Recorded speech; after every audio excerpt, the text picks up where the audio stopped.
Buenos días. Hi, Phil. How are you? ¿Cómo está? ¿Cómo estás? Qué gusto Bien, que estés bien, con gracias. nosotros. Bueno, Phil, vamos a comenzar entonces esta conferencia que tú gentilmente has aceptado participar. Quiero darle la bienvenida a todos los que están conectados en el streaming y vamos a pasar a esta conferencia especial sobre microplásticos y salud que va a brindarnos el doctor Phil Landrigan. El doctor Phil Landrigan probablemente no necesita presentación en nuestra región y en los socios de la Sociedad Iberoamericana de Salud Ambiental, pero sí me interesa presentarlo ante ustedes con algunos hitos de su carrera que de alguna manera muestran su tremendo valor científico y humano.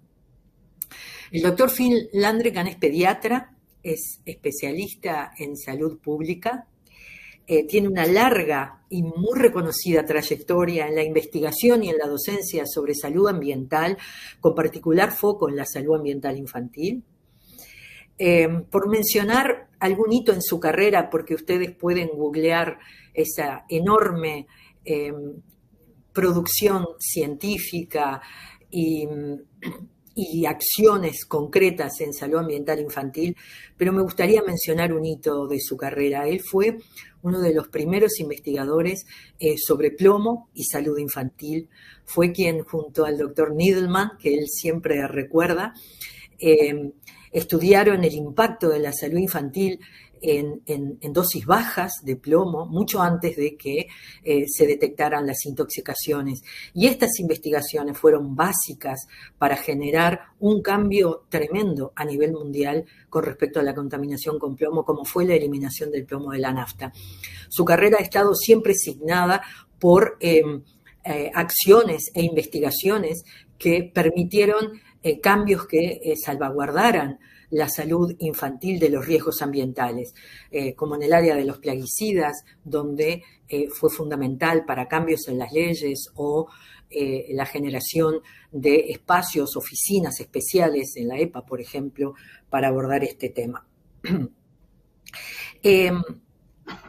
Es decir, que es el coautor principal de un libro de texto ineludible para la formación en toxicología ambiental para los toxicólogos, en salud ambiental para todos los que trabajamos en ese tema, con foco en la infancia. Este texto, Salud Ambiental Infantil, ya tiene su segunda edición.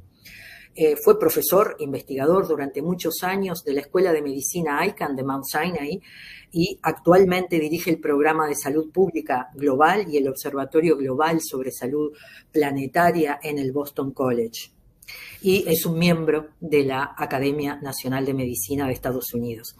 Lideró la Comisión Lancet sobre contaminantes y salud, lideró también la Comisión de Mónaco sobre contaminantes y de los océanos y la salud ambiental humana, y más recientemente lideró la Comisión Minderu, Mónaco, sobre plásticos y salud humana. El reporte recientemente publicado ha sido un hito para el disparar, diría, la investigación y el interés de las ciencias de la salud humana en plásticos y salud. En la región ha sido clave, ha apoyado múltiples cursos, actividades, conferencias sobre salud ambiental y por eso es que todos nosotros le estamos muy reconocidos y ha dado oportunidad a múltiples investigadores y colegas para participar en investigaciones y acciones en salud ambiental. Hoy generosamente está nuevamente dándonos su tiempo y sus conocimientos para la Sociedad Iberoamericana de Salud Ambiental, quien ya lo ha reconocido como miembro de honor de nuestra CIBSA. Una vez más, entonces, le damos la bienvenida y muchas gracias, Phil, por seguir dedicándonos tiempo, por brindarnos conocimiento científico y tu compromiso con las poblaciones más vulnerables. Gracias, Amelia. Gracias. Muchas gracias para su introducción. I would prefer to speak in English today, if I may. Okay. now that I'm in Boston, I have no opportunity to use my Spanish, and it is very rusty, muy malo y feo. So, yo prefiero hablar en inglés. So, is there a way to share my screen, to share my slides? Okay, I see it. Okay. Here we are. Let's see, Elaine. I think I'm doing it. Uh-oh. Wait a minute. Let's see what we have here. Oh dear. Let's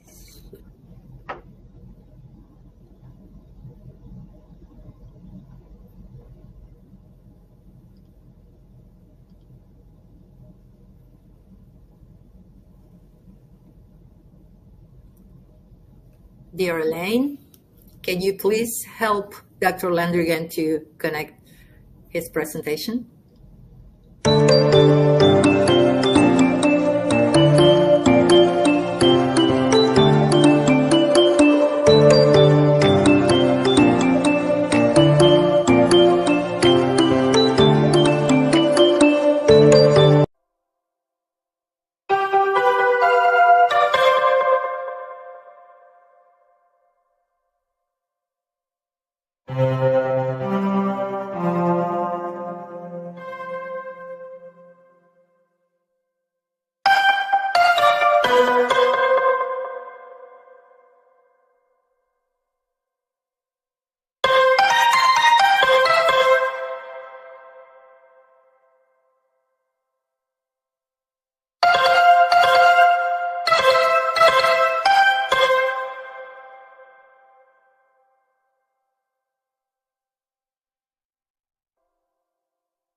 Buenas tardes a todos y todas.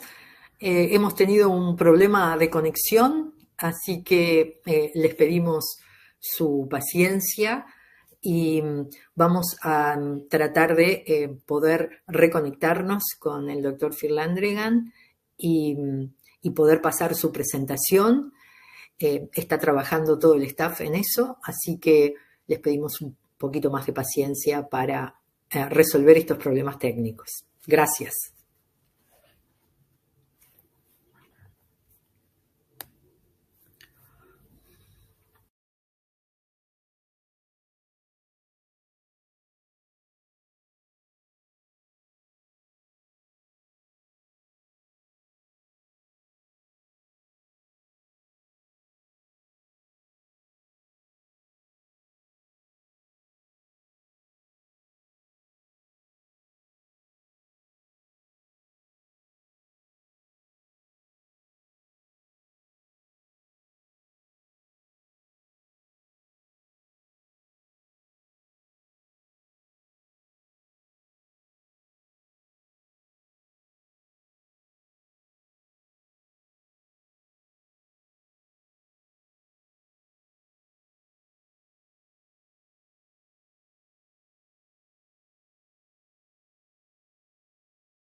Bueno, retornamos. Muchas gracias al equipo por poder solucionar el problema que tuvimos.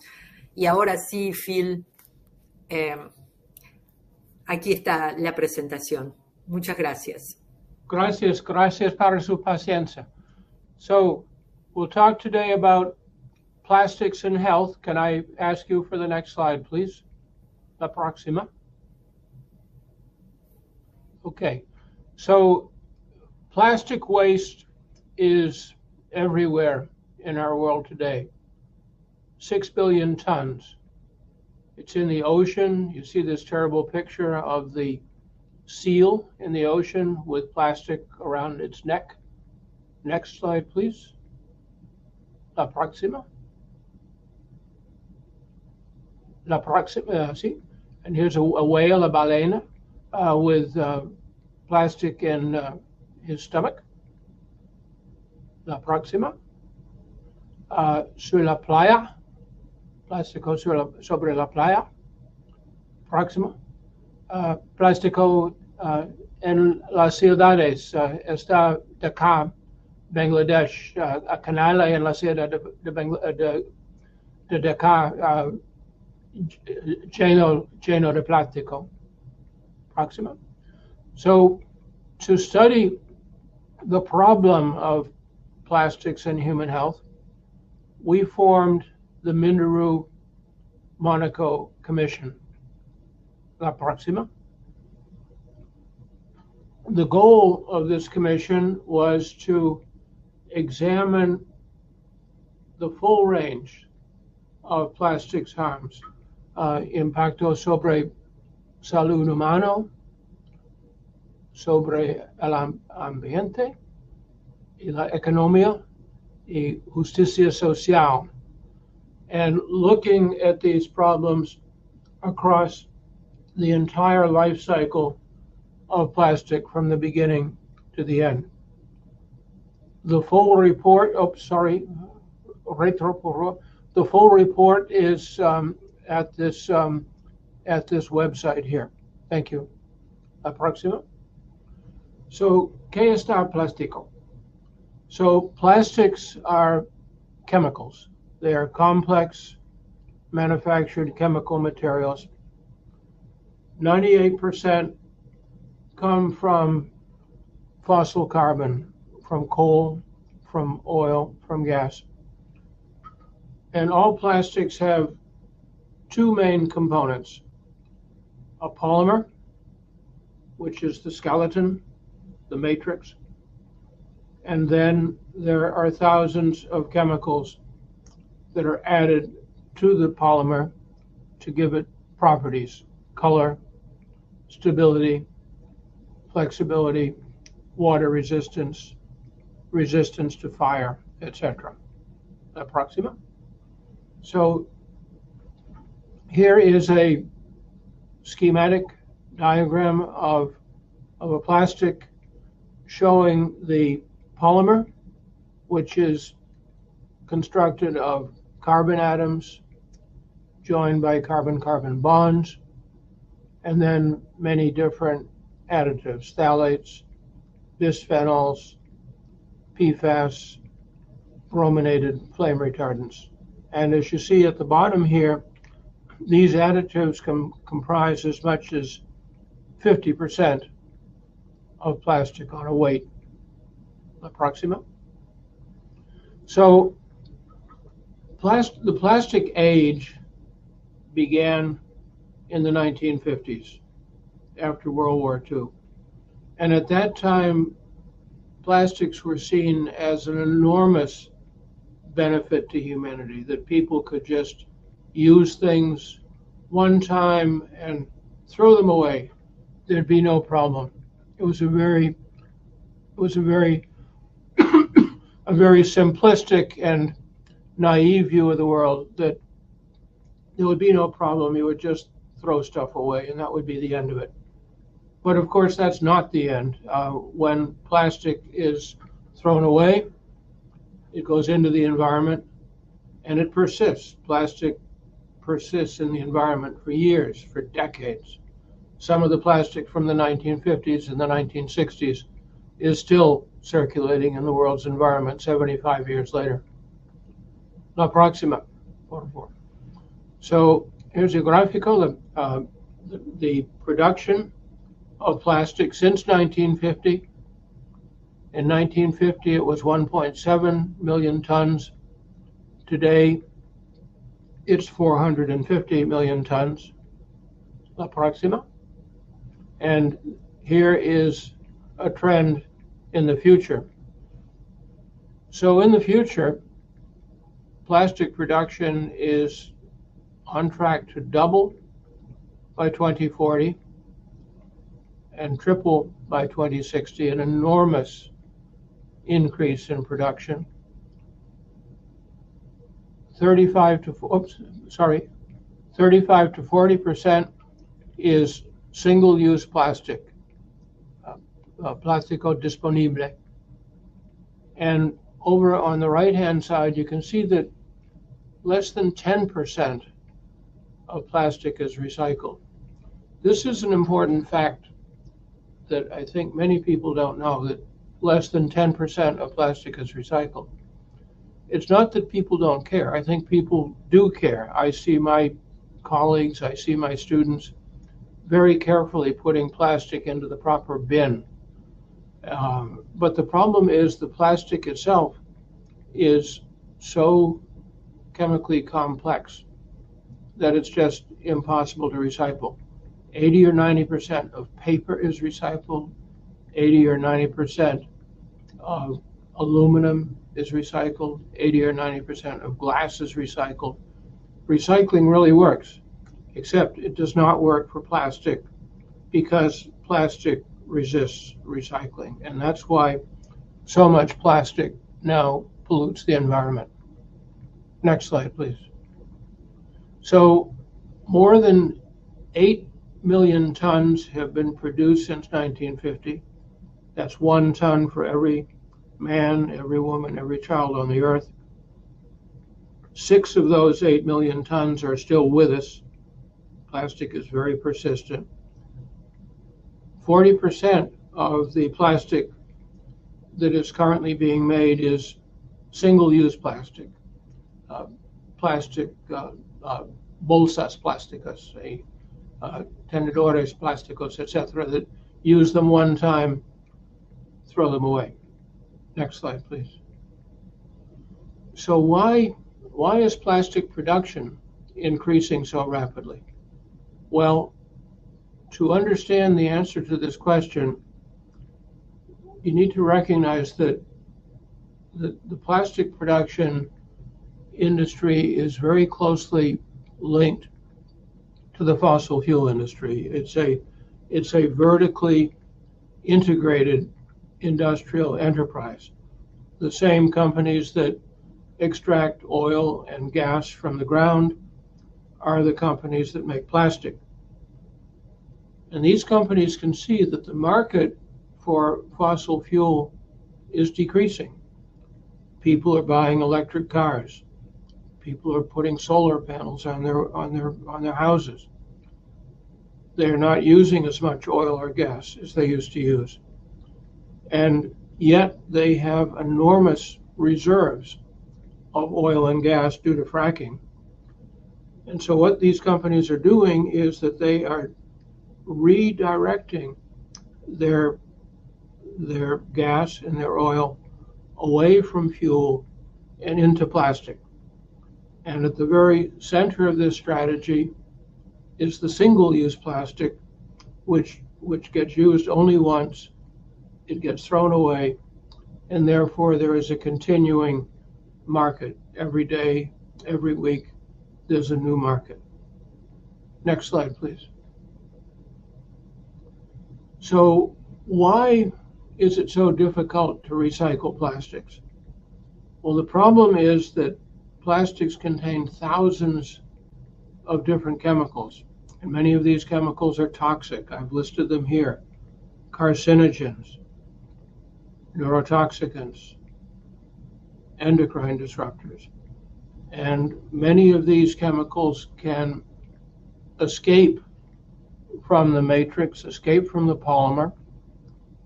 They get into the environment, They get into food. If food is wrapped in plastic, they get into the food, and they get into people. And national surveys have been done in many countries, and these national surveys routinely find several hundred plastic chemicals in the bodies of all people. They do blood sampling, they do urine sampling, and they find these chemicals in the body of everybody, babies, children, adults, old people, everybody. Next, please. And the production of these chemicals is growing very, very rapidly, 3% per year, which means that the global production is doubling every 25 or 30 years. Next, please.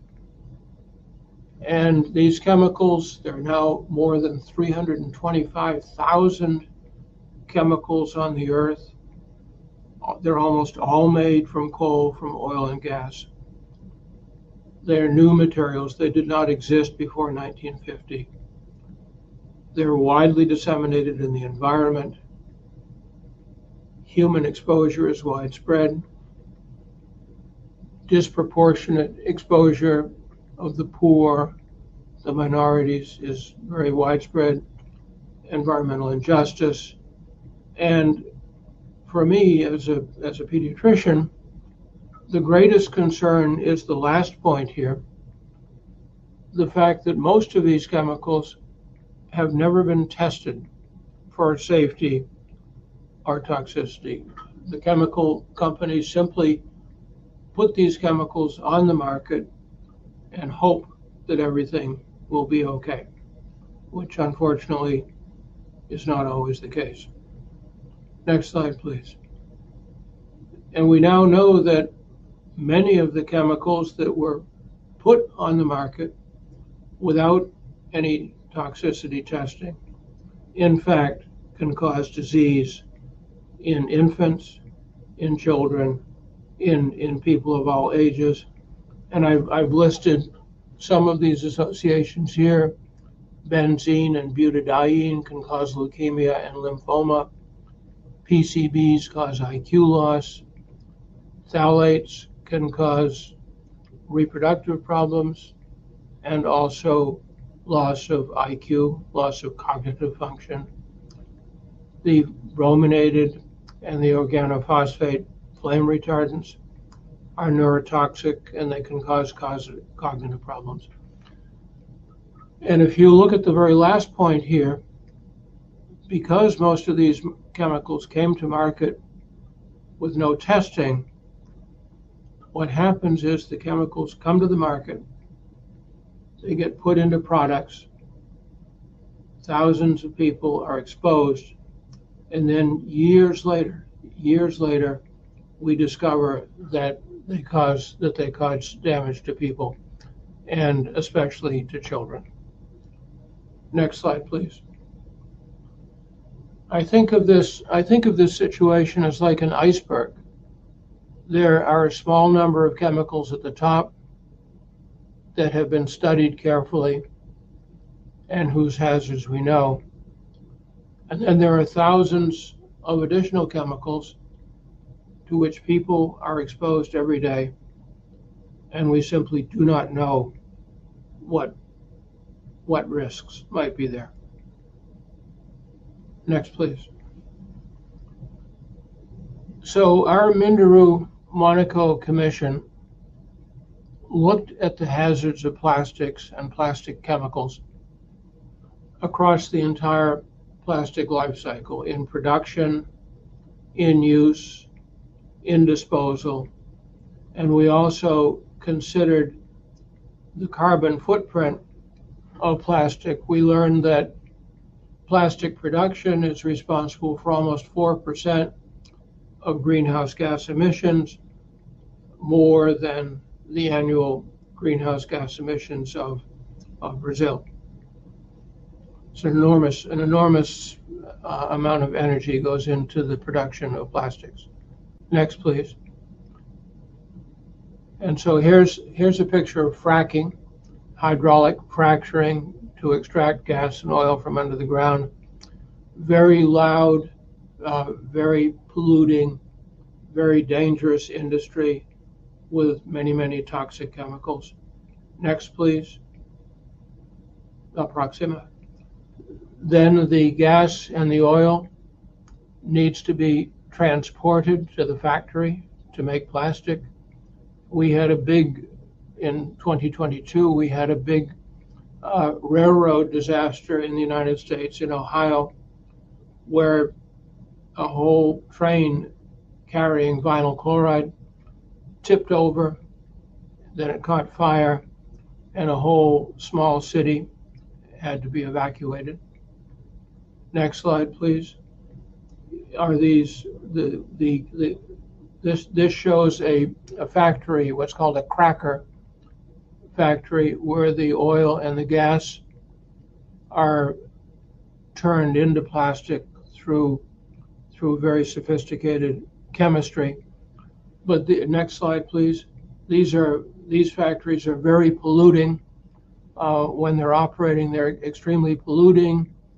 The workers in the factory are exposed to dozens of neurotoxic, carcinogenic, endocrine disrupting chemicals.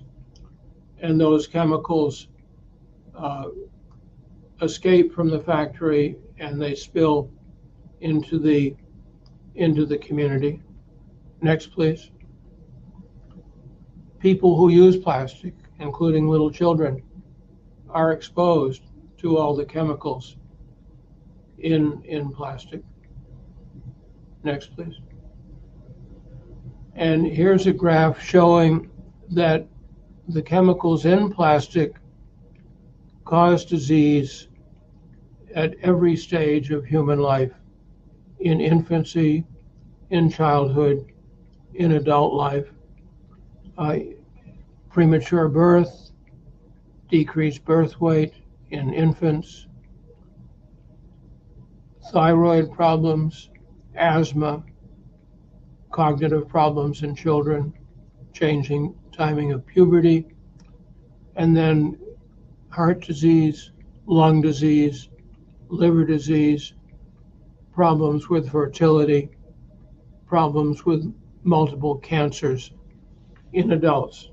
So plastic is full of toxic chemicals, and these chemicals escape from the plastic and cause disease in people. Next, please. And it's very, very important to remember that the infant in the womb, the human fetus, is much more sensitive to these chemicals than an adult. That even a very, very small dose can cause terrible disease, can cause brain damage, birth defects, or cancer. The brain damage can result in autism or reduction in intelligence. And the only rational way to prevent these diseases is to prevent exposure. It's the only true solution to the problem of chemical pollution, is to prevent exposure. La próxima, por favor. So when plastics enter the environment, they erode. They break down into smaller and smaller and smaller particles. The particles that you can see on this slide are visible particles, but those will break down still more, and eventually they will form microscopic, invisible, microplastic and nanoplastic particles. And those microplastic particles enter the food supply. They are in the air. We ingest them with our food. We inhale them when we breathe, and they get into the human body. And in the human body, they can move from the gastrointestinal tract or the lungs into the blood, and then of course the blood carries them to every organ in the body. And there have been many studies in the last 5 years looking at different tissues in the human body, looking for microplastics, and microplastics have been found in virtually every tissue in which they have looked. Next slide, please. There was a paper published earlier this year in March in the New England Journal of Medicine, a report from Naples in Italy, looking at the relationship between microplastics and cardiovascular disease. And these researchers looked at 312 patients who underwent carotid endarterectomy, removing atherosclerotic plaque from the carotid artery. And they examined this plaque tissue for microplastics and nanoplastics. And they found microplastics in 58% of the patients. And then they followed these patients for the next 3 years. And they found that the people with microplastic particles had a 450% increase in risk for myocardial infarction, stroke, and death. A very, very strong association. Now, of course, this is only one study. It does not prove causation, but it's a very striking finding and very worrisome, and it needs urgently to be either confirmed or refuted. La próxima, por favor. So in the Minro Monaco Commission, we had some economists who studied the costs of plastic, specifically the costs of the disease and the premature death caused by plastic, the health costs of plastic.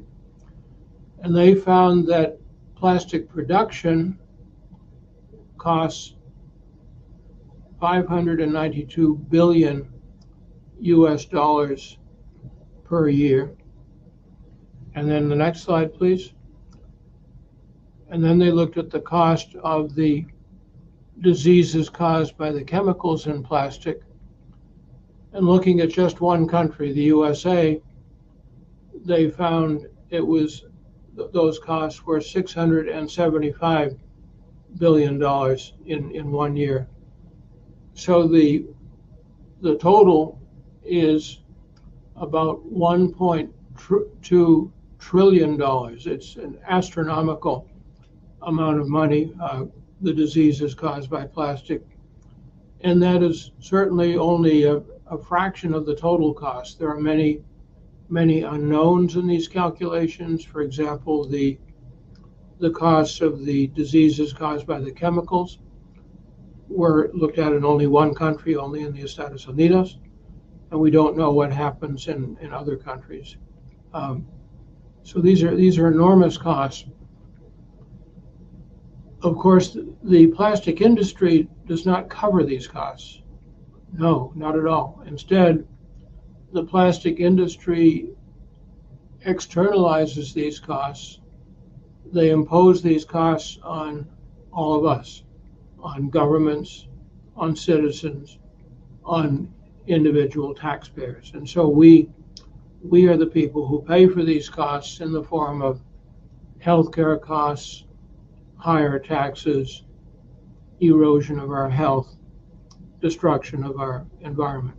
So there is a great, enormous social and economic injustice involved in the whole system, the whole current system for the manufacture and use of plastics that come from fossil fuels. Next slide, please. There's also great social injustice at every stage, in production, in use, in disposal.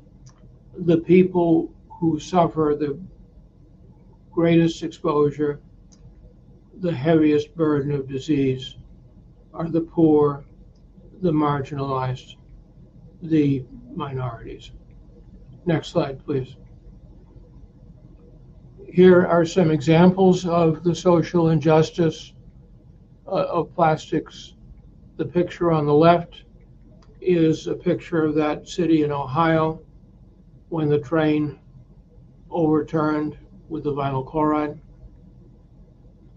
The two pictures on the right are pictures of plastic waste in Africa, in Nigeria, where enormous amounts of plastic waste end up. Next, please.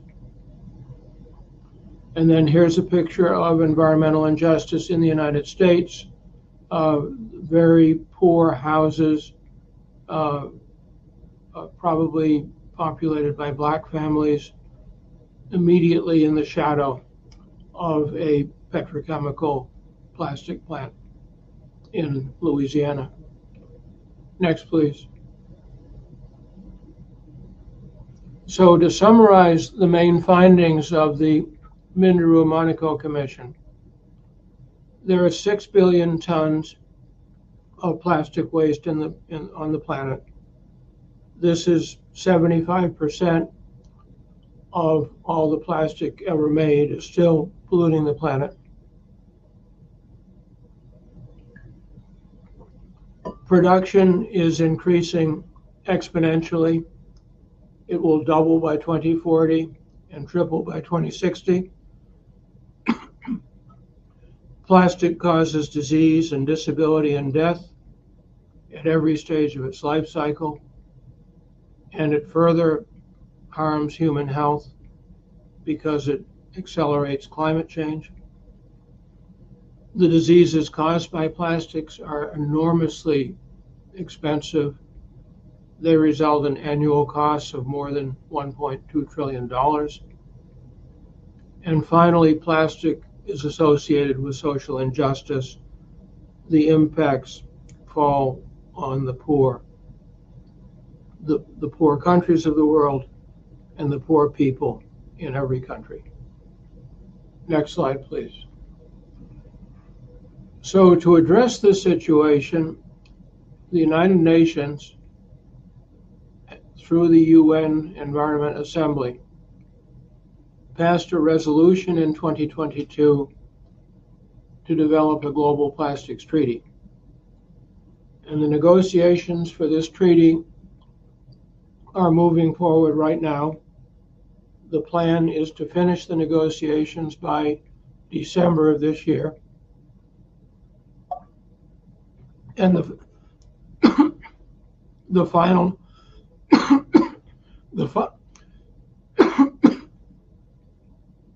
the final negotiations will take place in Korea in November of this year.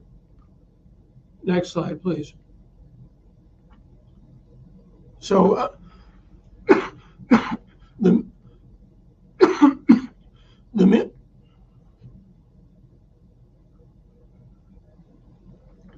Minderoo-Monaco Commission made a series of recommendations about this treaty. We said that, first of all, the treaty must prioritize the protection of human health, and especially the protection of the health of children and vulnerable people. In other words, plastic is not just an environmental problem, it's also a problem of human health, it's also a problem of social justice, and the treaty must address health, it must address social justice. Second, we said that if the treaty is to be effective, it must establish a limit, a cap on plastic production. We cannot allow plastic production to double by 2040 or triple by 2060. There must be limits, there must be boundaries. And finally, the treaty has to speak, it has to confront the problem of the thousands of toxic chemicals in plastics. Next, please. So we concluded that it is possible to fix the plastics crisis. We have taken lead out of gasoline now in every single country in the world and reduced childhood lead poisoning. Many countries have reduced air pollution, controlled water pollution. We know how to do it. The impediments are not scientific, they're not technical. The impediments are political, they're economic. And I believe that it is our generation's responsibility, our moral responsibility, our ethical responsibility to confront the plastics crisis and produce a plastics treaty that truly protects health. The next slide shows the example of what happened when we took lead out of gasoline. This is the example from this is the example from the United States, but it's been replicated in more than 150 countries around the world, including every country of Latin America has now taken lead out of automotive gasoline. And when we took lead out of gasoline, the next slide please, we saw that the blood lead level, which was represented on the right-hand vertical axis of this slide, the blood lead level declined extremely rapidly. Next slide. And then the next slide. Next. And it continued to fall. And then the next slide. Go back, please. I'm sorry. Go back. Yeah. So we've had more than a 95% reduction in blood lead levels since we took lead out of gasoline. We know how to do this stuff, and we could do the same for plastic if we have the courage and the political will. Next slide, please. Likewise, this slide shows that when we in the United States, that when we reduced air pollution, we have reduced air pollution by 75% in the USA since the passage of the Clean Air Act in 1970. And in this time, the GDP grew by 250%. You know, you always hear from politicians that if we try to clean up pollution, it will destroy the economy. That's simply not true. It is not true. In fact, when we clean up pollution and go to cleaner sources of energy, we expand the economy because people are healthier, they live longer, they're more economically productive, and we could do the same for plastic. Next slide, please.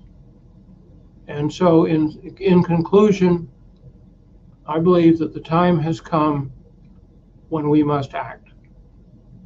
There is still much about plastic that we do not know, and we certainly need more research.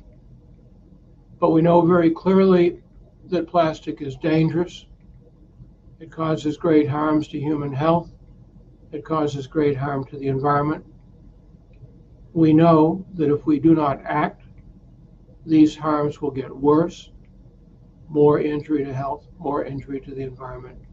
We cannot use the lack of complete knowledge as an excuse to take no action. We must intervene.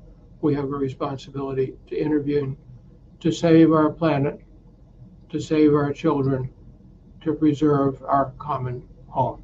Thank you. I think one more slide. Here we are. Thank you very much. Thank you, Amalia. Thank you, dear colleagues.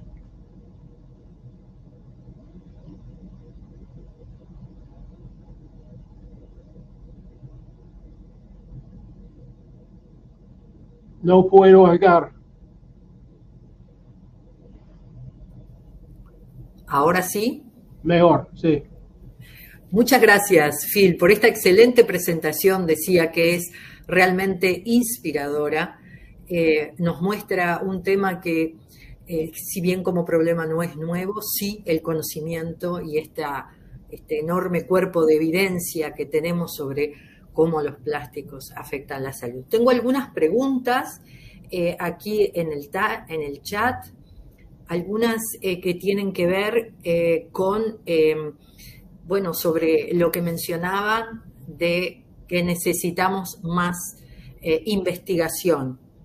Sí. Una de las preguntas, puedo hacerla en español, Phil, la puedo repetir en inglés. No, yo entiendo, and the subtitle is in English, so it's easy. Okay, yo lo sé. So the analytical approach is it's very reductionist of necessity. It's very reductionist, and we have to really look at one chemical at a time. That's the only way, unfortunately. Y pueden pasar la pregunta también de Horacio Rojas para que él la pueda leer. Gracias. Yeah, okay. So the answer to this question is it becomes very important to have a clean laboratory with no plastic in the laboratory. In other words, the laboratory must use glass containers, it must have metal furniture, and no plastic to avoid contamination. So yes, it is possible to build a laboratory. Unfortunately, of course, such a laboratory is expensive, and so probably the best approach would be to work with a consortium of countries or a consortium of universities, maybe under the wing of the World Health Organization, and build a regional lab for Latin America and the Caribbean, one laboratory that serves as a reference for the region, something like that, because it's quite expensive to build these laboratories. I know there's one in Australia, one or two in the USA, one or two in Europe, and that's about all right now. Muchas gracias. Fernando Díaz Barriga tiene un comentario que me gustaría también que pudieran transmitir.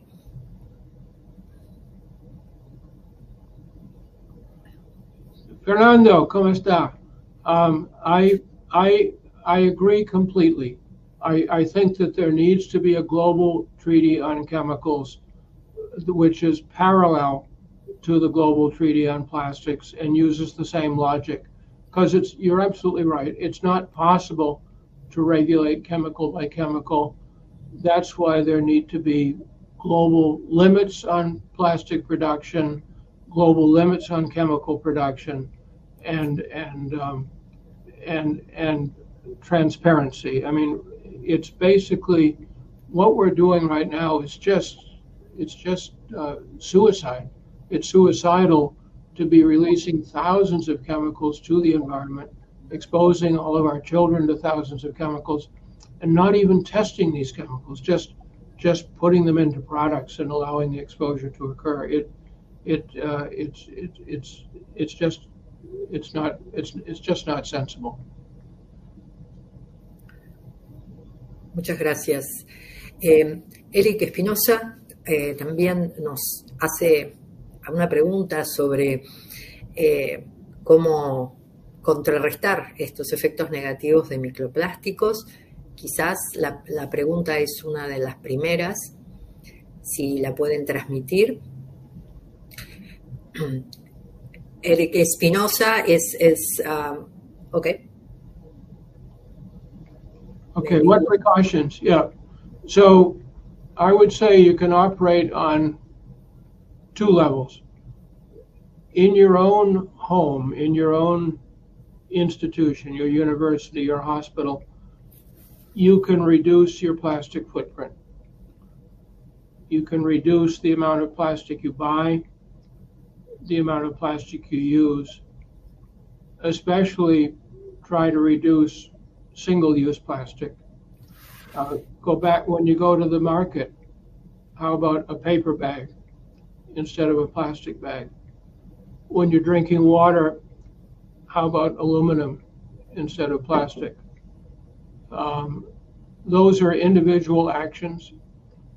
One individual action is pretty small, but when millions of people take individual actions, it has collective power. But the other way we must act is as citizens. We are all citizens of a country.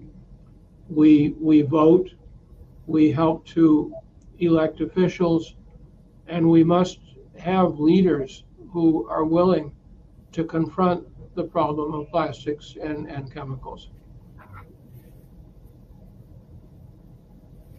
Not all, easier said than done. As we approach a big election in the United States, obviously what happens up here next month is going to make a big difference. But it's true in every country that if we have wise leaders, we reduce pollution. If we have leaders who are not so wise, the pollution grows. Muchas gracias. No hay más preguntas, hemos llegado al tiempo y una vez más, muchas gracias por tu tiempo, por tus conocimientos y por tu compromiso. Phil Landrigan, les recuerdo a todos que esta presentación queda grabada para que la puedan ver más de una vez y la puedan compartir con otros colegas. Muchísimas gracias. Gracias, Amalia, gracias por su invitación. Disculpe mi inglés. El próximo tiempo hablaré en español. Siempre hablas en español, Phil, y es un placer escucharte en ambos idiomas.